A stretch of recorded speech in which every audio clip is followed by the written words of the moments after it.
محفل نعت میں جو آتے ہیں آنے والے،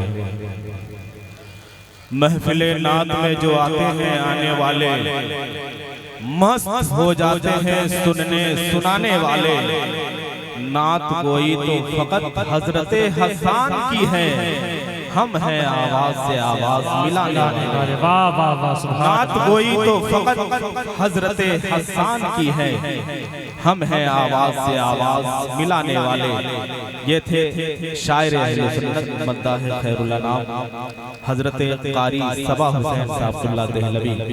اب آئیے تقریر کی دنیا میں چلتے ہوئے میں مقرر ذیشان فاضل نوجوان حضرت علامہ نور الہدیٰ صاحب اللہ نوری، ان کو میں دعوت سخن دینے جا رہا ہوں۔ بس ان کا استقبال نعرہ تکبیر و رسالت کے ساتھ کرنا ہے۔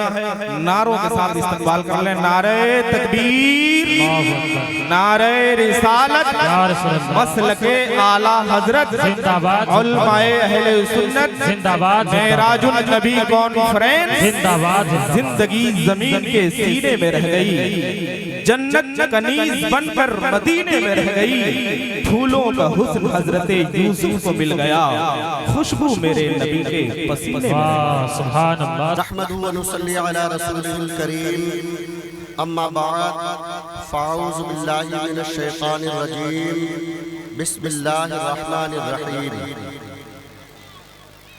اِنَّا اَكْرَمَكُمْ عِنْدَ اللَّهِ أَتْقَاكُمْ صدق اللہ مولانا العظیم وصدق رسولہ النبی الامین المتین المعین المبین الکریم، ونحن علی ذلك لمن الشاہدین والشاکرین والذاکرین والحمد للہ رب العالمین۔ دل درد سے بسمل کی طرح لوٹ رہا ہو، دل درد سے بسمل کی طرح لوٹ رہا ہو، یا رسول اللہ سینے پہ تسلی کو تیرا ہاتھ دھرا ہو، سینے پہ تسلی کو تیرا ہاتھ دھرا ہو، اور گر وقت اجل سر تیری چوکھٹ پہ جھکا ہو، گر وقت اجل سر تیری چوکھٹ پہ جھکا ہو،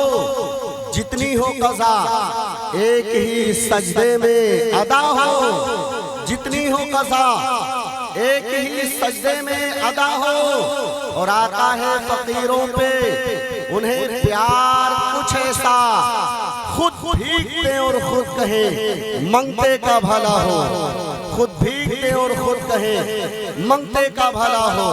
آئیے آغاز گفتگو سے پیش کر ہم اور آپ مل کر اللہ کی عطا سے مالک خوش و تر، صاحب انا اعطیناک الکوثر، اللہ کے حبیب، انبیاء کے خطیب، پوری دنیا کے طبیب، جناب احمد مجتبیٰ سیدنا محمد علی مصطفیٰ صلی اللہ علیہ دائمہ کے گوہربار میں اپنی غلامی کا ثبوت پیش کرے، اور باواز بلند درود پاک پڑھے۔ اللہم صلی علی سیدنا مولانا ملجانا شفیعنا سرورنا مولانا محمد طب القلوب و دوائیہا وعافیت الابدان و شفائیہا ونور الابصار و ضیائیہا وآلہ و صحابہ و بارک وسلم، صلاة و سلام علیکہ یا رسول اللہ صلی اللہ تعالیٰ علیہ وسلم۔ حضرات محترم، درود شریف کا ورد کرتے رہنا چاہیے، ایک بہت بڑا وظیفہ ہے، بلکہ سب سے بڑا وظیفہ ہے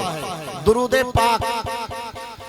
درود پاک کے تعلق سے میں آپ کو بتاؤں، مجھے ایک حدیث یاد آ رہی ہے۔ آقا کریم صلی اللہ تعالیٰ علیہ وسلم کہ ایک صحابی بارگاہ رسالت مآب صلی اللہ تعالیٰ علیہ وسلم میں حاضر ہوئے، عرض کہ یا رسول اللہ آج فجر کے بعد میں نکلا تھا مارکیٹ میں، تو دیکھا ایک ماہی گیر مچھیرا مچھلی بیچ رہا تھا، میں اس کو خرید کے لایا ہوں، یا رسول اللہ آپ دعوت قبول فرمائیں۔ سرکار صلی اللہ تعالیٰ علیہ وسلم نے دعوت قبول فرمائی، مچھلی آپ کو مرغوب تھی۔ مچھلی صرف میرے نبی کو ہی نہیں مرغوب تھی بلکہ انبیاء کرام کی محبوب غذا تھی۔ حالانکہ دور حاضر میں کچھ لوگ سمجھتے ہیں کہ مچھلی پر فاتحہ جائز نہیں ہے یا ارہر کی دال پر فاتحہ جائز نہیں ہے، اس کو یا انڈے کے اوپر فاتحہ جائز نہیں ہے، اور اس کو فاتحے میں شریک کرنا اس طعام کو اچھا نہیں سمجھتے ہیں۔ مگر میں آپ کو بتاؤں کہ حضرت عیسیٰ علیہ السلام کے لیے جو خوان نازل ہوتا تھا اس میں پنیر بھی ہوتی تھی اور کبھی مچھلی بھی ہوتی تھی۔ حضرت موسیٰ علیہ السلام خود جب سفر میں چلتے تھے، قرآن پاک کے اندر موجود ہے، تو وہ اپنے ساتھ بھنی ہوئی مچھلی لے کر چلتے تھے۔ انبیاء کرام کی محبوب غذا مچھلی ہے۔ اور میں آپ کو ایک اور بات بتا دوں، رب تبارک تعالیٰ سب سے پہلے اپنے جنتی بندوں کو جنت میں جو کھانے کو غذا عطا فرمائے گا وہ مچھلی کی بھنی ہوئی کلیجی ہوگی۔ سبحان اللہ بولو، کو ہلکا سا گھٹا دیجیے۔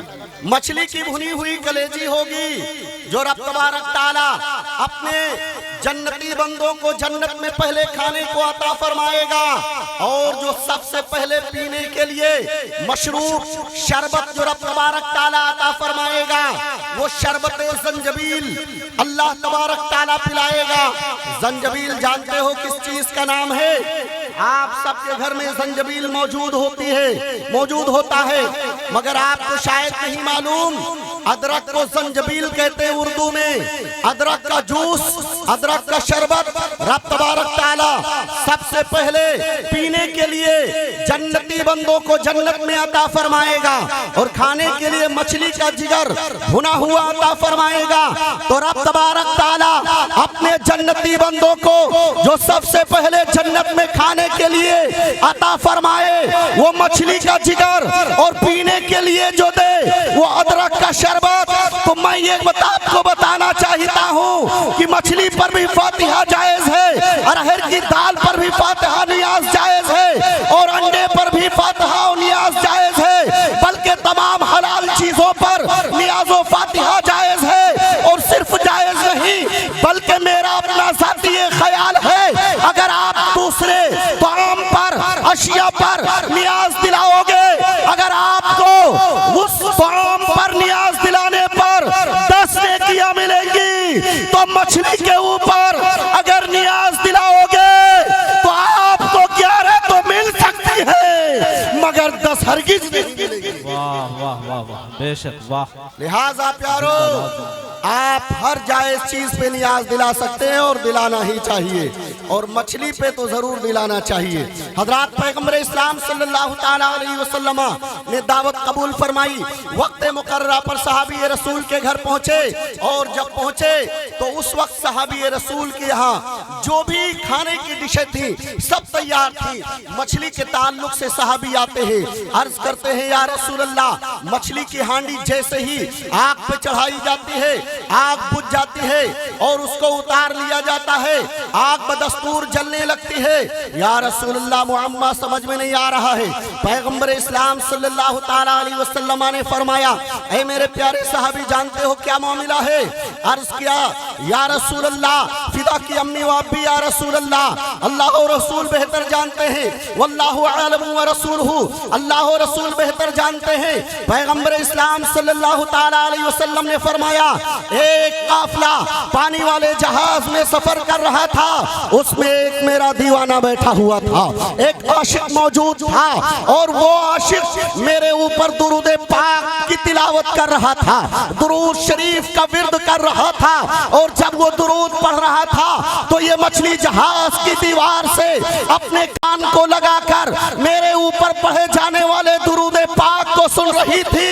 صحابی رسول نے عرض کیا، یا رسول اللہ، اس درود پاک کے ورد سے اور مچھلی کے سننے سے اور اس کے اوپر آگ کا اثر نہ کرنا، یہ کیا معاملہ ہے؟ پیغمبر اسلام صلی اللہ